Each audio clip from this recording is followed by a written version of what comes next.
Très Saint Père, avec des sentiments d'une grande émotion et d'un respect profond, non seulement l'Église, mais tout le monde.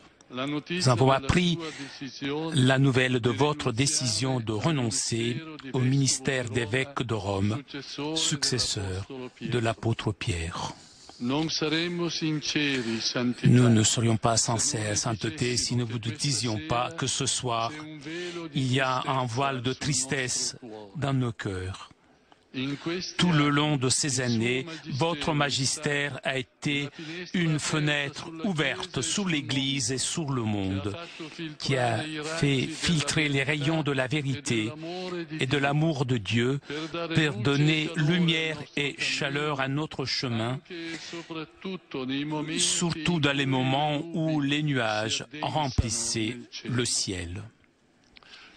Nous tous, nous avons compris que c'est justement cet amour profond que votre sainteté a pour Dieu et pour l'Église qui vous a poussé à cet acte, révélant cette pureté d'âme, cette foi forte, exigeante, cette force de l'humilité et de la bonté, avec un grand courage, qui ont marqué chaque pas de votre vie et de votre ministère et qui peuvent venir seulement du fait d'être avec Dieu, d'être à la lumière de sa parole, la parole de Dieu, de monter continuellement la montagne de la rencontre avec lui pour descendre ensuite dans la cité des hommes.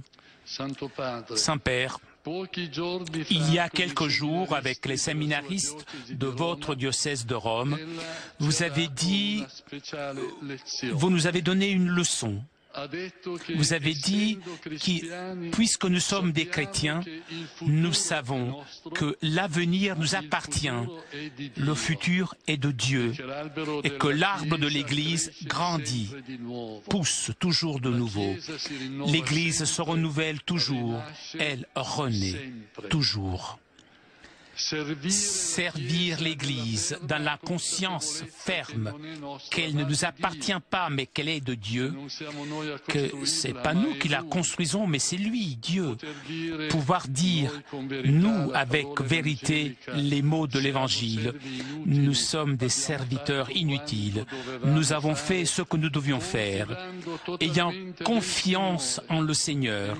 C'est un enseignement que vous, même avec cette décision si difficile à prendre, nous donne non seulement à nous, pasteurs de l'Église, mais à tout le peuple de Dieu. L'Eucharistie est rendre grâce à Dieu. Ce soir, nous voulons remercier le Seigneur pour le chemin que toute l'Église a fait avec vous, sainteté. Et nous voulons vous dire de plus profond de notre cœur, avec une grande affection, émotion, admiration. Merci de nous avoir donné l'exemple lumineux d'un travailleur simple et humble dans la vigne du Seigneur, un travailleur cependant qui a su à tout moment réaliser ce qui est le plus important, porter Dieu aux hommes et porter les hommes à Dieu. Merci.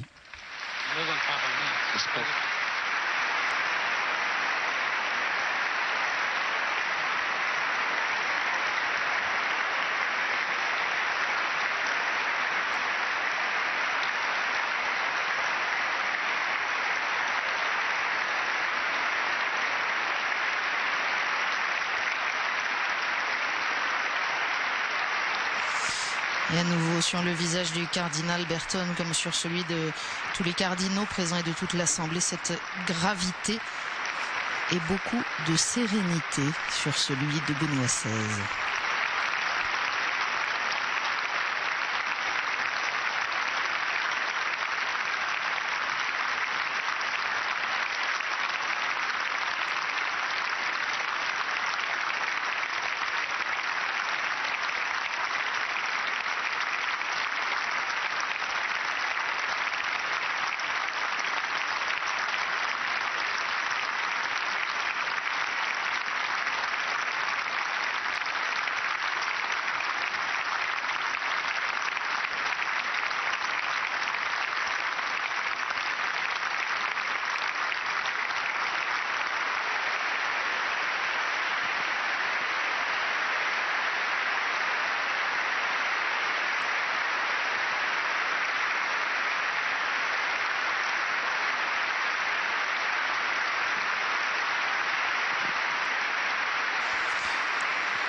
Le sourire du pape qui cette fois n'impose pas sa discipline.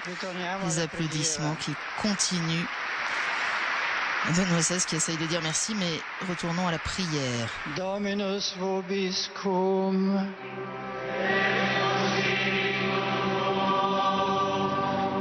Inclinate vos ad benedictionem.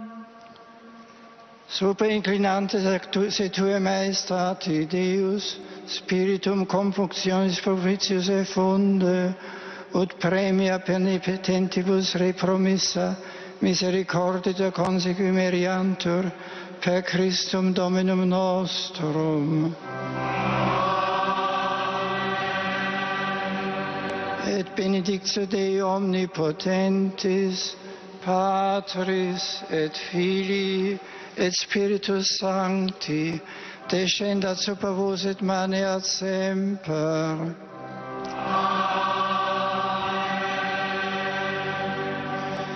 Ite missa est.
La Capella Sistina n'en prendra pas ombrage. Vous l'entendez, les applaudissements de l'Assemblée continuent de crépiter. Prêtres, religieux, religieuses, fidèles, laïcs, les cardinaux également tout à l'heure, alors que le pape a gagné la plateforme mobile avec laquelle il va maintenant parcourir la nef avant de quitter la basilique au terme de cette célébration, descendre d'une intensité incroyable. Grande joie pour tous les participants, visible d'avoir pu prier en cette ouverture du carême, en communion si étroite avec Benoît XVI, d'avoir pu prêter une fois encore une oreille attentive à son enseignement, invitation profonde à la conversion du pape, à surmonter aussi l'individualisme et les divisions dans l'Église, et puis d'avoir pu prier avec Benoît XVI pour cette dernière messe publique du pape, au moins tel que le prévoit son agenda, et ce souhait que Benoît XVI accueille d'un sourire gentil, ce souhait de chacun de lui manifester reconnaissance et affection à travers en particulier ces applaudissements qui crépitent depuis plusieurs minutes dans la basilique.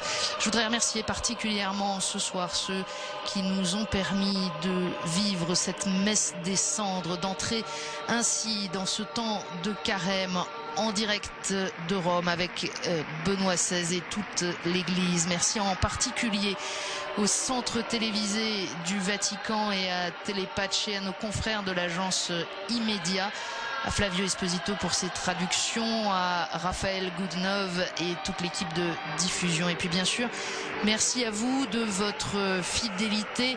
Je vous invite à regarder de près la programmation des jours à venir qui, bien entendu, continuera de vous faire vivre sur KTO tout ce qui se vit dans ce temps si particulier. À signaler demain la rencontre du pape avec les prêtres du diocèse de Rome. Ce sera en fin de matinée à 11h30 en direct sur notre antenne. Merci à vous tous. Très belle et sainte entrée en carême.